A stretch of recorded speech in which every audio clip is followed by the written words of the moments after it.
Hello दोस्तों, आज का मार्केट की बात करें तो ओवरऑल मार्केट आपका बुलिश था। वहीं अगर कल के मार्केट की बात करें तो कल का मार्केट हमारा बेरिश था। और सोमवार की बात करें तो सोमवार को बुलिश था। तो ये मार्केट जो है वो बुलिश से बेरिश बेरिश से बुलिश होता जा रहा है, तो हमें समझ में नहीं आ रहा कि मार्केट कैसा रहेगा।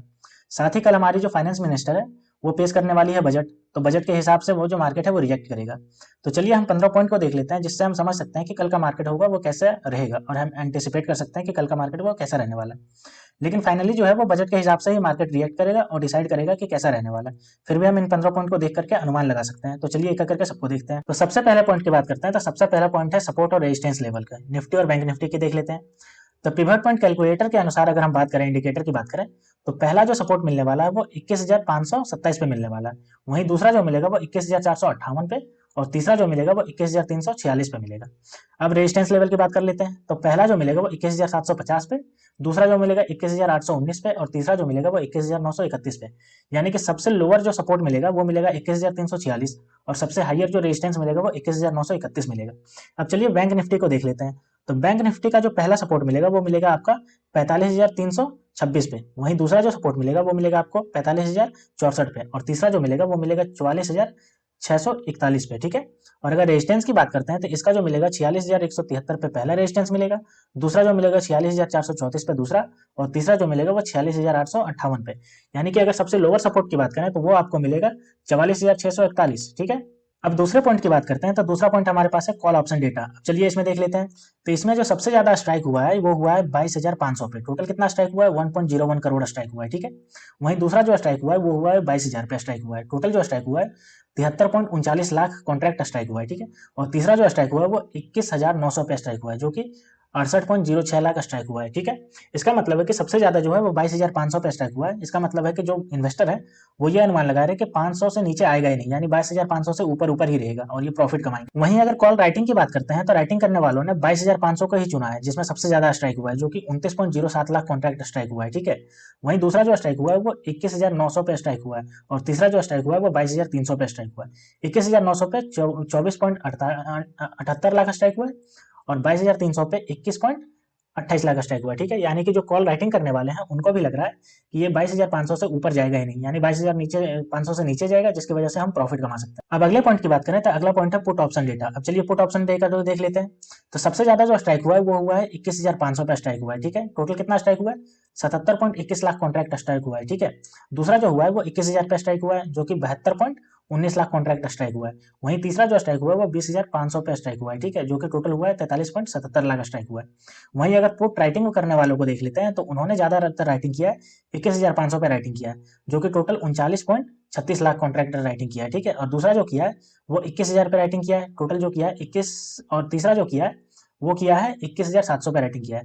21,000 पे जो राइटिंग किया है वो 24.68 लाख कॉन्ट्रैक्ट राइटिंग किया है।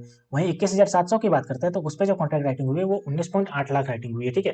इसका मतलब है कि जो पुट बायर है, यानी कि जो पुट ले रहे हैं, उनको लग रहा है कि 21,500 से ये जो ऊपर जाएगा नहीं। ठीक है। और जो पुट सेलर है उनको लग रहा है कि 21,500 से नीचे आएगा नहीं, जिसकी वजह से ये दोनों अपना एंटिसिपेट कर रहे हैं और ये 21,500 को बेस वैल्यू मान रहे हैं। अब अगले पॉइंट की बात करते हैं। तो अगला पॉइंट है stock with high delivery percentage, यानी कि ऐसे स्टॉक जो इन्वेस्टरों ने सबसे ज्यादा डिलीवरी लिया है, तो यानी कि इनका परफॉर्मेंस अच्छा है तभी ये डिलीवरी में जा रहे हैं। तो ये सब स्टॉक है जिनका मैं नाम पढ़ देता हूँ एक बार। ठीक है। तो आप देख लीजिएगा एक एक करके। पीडीलाइट इंडिया, एचसीएल टेक, औरव Pharma, Power Grid, ITC, Godrej, Bharti Airtel, TCS, Tata Consumer, Asian Paint. यानी कि ये सब स्टॉक जो है इनका सबसे ज्यादा डिलीवरी लिया गया है, मतलब कि इन सब में बहुत ज्यादा लॉन्ग टर्म के लिए इन्वेस्टर इन्वेस्ट कर रहे हैं, तो आप भी इसमें इन्वेस्ट कर सकते हैं। अब अगले पॉइंट की बात करें तो अगला पॉइंट है लॉन्ग बिल्डअप, यानी कि 74 ऐसे स्टॉक है जिसमें लॉन्ग बिल्डअप देखा गया है। तो इसमें से ये कुछ इसकी लिस्ट है जो मैं पढ़ देता हूँ। Doctor Reddy, MFSL, Coromandel, SAIL, ठीक है, Gujarat Gas Limited, Sun Pharma, Alkem, HDFC, AMC, Cummins Ind, Cummins India, Torrent Pharma. यानी कि ये सब ऐसे स्टॉक है जिसमें लॉन्ग बिल्डअप देखने को मिल रहा है, यानी कि इन सब का प्राइस और ऊपर जाने की उम्मीद है, इन्वेस्टर ऐसा लगा रहे हैं। इसलिए वो जैसे जैसे प्राइस बढ़ता जा रहा है वैसे वैसे और ये लॉन्ग बिल्डिंग करते जा रहे हैं, खरीदते जा रहे हैं। अब अगले पॉइंट की बात करते हैं। तो अगला पॉइंट है लॉन्ग अनवाइंडिंग, यानी कि 7 ऐसे स्टॉक है जो लॉन्ग अनवाइंडिंग है, यानी कि जितना ऊपर जाना था उतना चला गया है। अब इन्वेस्टर इसमें से बेच करके अपना प्रॉफिट निकाल रहे हैं। ठीक है। तो ये यानी कि अब कल से हो सकता है इनका प्राइस जो होगा वो डाउन जा सकता है। तो इसमें से कुछ मैं नाम बता दे रहा हूँ, देखिए ये सारे बीपीसीएल, हिंद पेट्रो, एस्ट्रल, औरो फार्मा, एनएमडीसी, परसिस्टेंट, एस्कॉर्ट, यानी कि ये सब जो ऐसे 7 स्टॉक हैं जो लॉन्ग अनवाइंडिंग में है, यानी कि इसको इन्वेस्टर जो है वो बेचना चाह रहे हैं, क्योंकि अब इनका जो जितना ऊपर जाना था वैल्यू वो पहुंच गया है। अब अगले पॉइंट की बात करते हैं, तो अगला पॉइंट है शॉर्ट बिल्डअप, यानी कि 22 ऐसा स्टॉक है जो शॉर्ट बिल्डिंग कर रहे हैं, यानी कि इनका प्राइस और नीचे जाने का उम्मीद है, इसलिए जो शॉर्ट सेलिंग करने वाले हैं वो और ज्यादा इसको शॉर्ट सेलिंग करते जा रहे हैं। तो इसमें से मैं कुछ नाम पढ़ देता हूँ। पिडिलाइट इंडिया, ठीक है, एल&टी, कोलफिन, Titan, ABB, BEL, Bosch Limited, Godrej Capital and PVR Inox, IOC, यानी कि ये सब जितने भी स्टॉक हैं आप एक बार पॉज करके पढ़ लीजिएगा। ये सब में शॉर्ट बिल्डअप देखने को मिल रहा है, यानी कि इन सब का प्राइस और ज्यादा नीचे जाएगा, इसलिए शॉर्ट सेलिंग करने वाले और ज्यादा इसको शॉर्ट सेलिंग कर रहे हैं। अब अगले पॉइंट की बात करते हैं, तो अगला पॉइंट है शॉर्ट कवरिंग, यानी कि 84 ऐसा स्टॉक है जिसमें शॉर्ट कवरिंग देखने को मिल रहा है। इसका मतलब है कि ये स्टॉक अपने लोअर पिक प्राइस पे पहुंच गए हैं, ठीक है, अब ये प्राइस वापस लौटेंगे और ये हाइयर पे जाएंगे, इसलिए जिन्होंने भी इसमें शॉर्ट कर रखा था वो अब शॉर्ट कवरिंग कर रहे हैं। तो इसमें से मैं कुछ नाम पढ़ देता हूँ, आप एक बार देख लीजिएगा, ठीक है।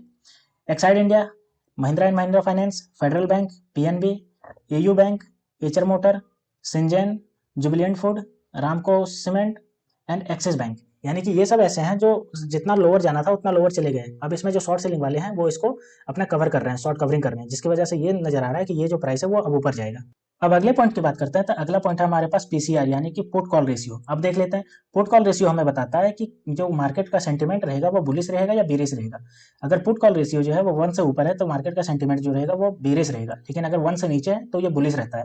तो आज का जो है वो 0.9 आ रहा है, ठीक है, यानी कि 31 जाने को 0.9 आ रहा है, तो इसका मतलब है कि मार्केट जो रहेगा वो बुलिश सेंटीमेंट दिखा रहा है, ठीक है।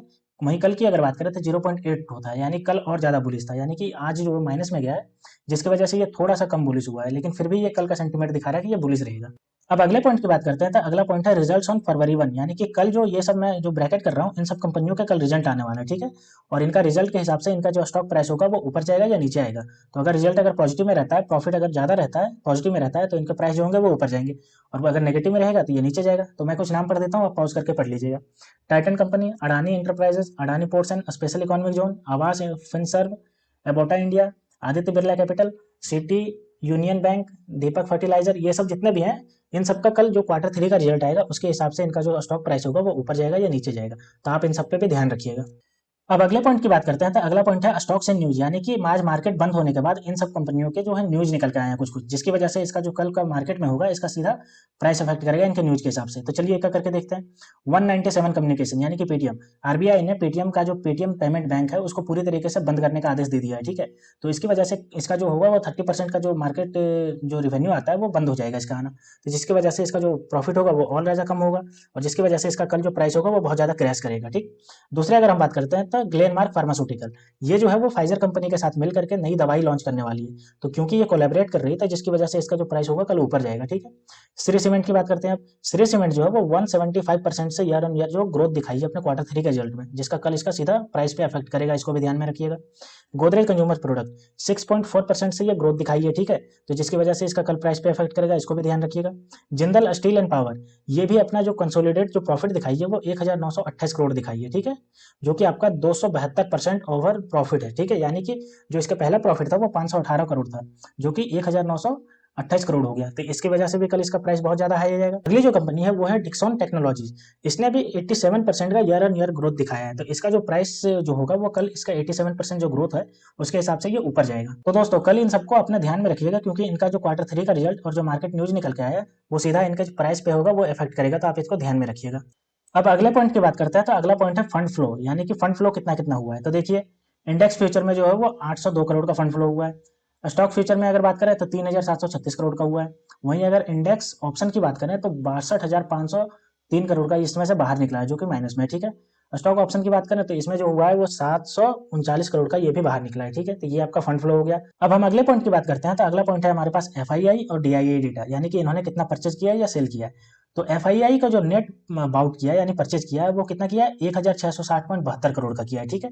वहीं अगर डीआईआई की देखते हैं तो इन्होंने भी जो परचेज किया है वो टोटल किया है 2542.93 करोड़ का किया है, और ये दोनों के दोनों परचेज किए हैं, जिसकी वजह से आज जो मार्केट है वो ऊपर गया है, ठीक है। अब अगले और लास्ट पॉइंट की बात करते हैं, तो हमारा है stocks under FNO ban on NSC, यानी कि एनएससी ने किसको बैन के लिस्ट में डाला है। तो देखिए एनएससी ने जो बैन की लिस्ट में डाला है वो डाला है सेल को, आज यानी सेल को ऐड कर दिया, ठीक है। और इसके पहले इसने जी एंटरटेनमेंट को डाला है, यानी कि जी एंटरटेनमेंट और सेल ये दोनों जो होगा है वो FNO बैन की लिस्ट में चले गए हैं, ठीक है। तो दोस्तों ये जो हमने 15 पॉइंट को देखा, ये हमारे कल के मार्केट के सेंटीमेंट को बताएंगे, तो आप एक बार इसको अच्छे से एनालाइज करिएगा, तब कल के मार्केट के सेंटीमेंट को समझ पाएंगे। साथ ही जो बजट आ रहा है उसकी वजह से ही डिसाइड होगा कि मार्केट का सेंटीमेंट कैसा रहेगा, तो उस पर भी ध्यान देना है हमें। तो दोस्तों ऐसे ही वीडियो देखने के लिए आप मेरे चैनल को सब्सक्राइब कर लीजिए। तो मिलते हैं दोस्तों नेक्स्ट वीडियो में, तब तक के लिए स्टे ट्यून्ड, थैंक यू।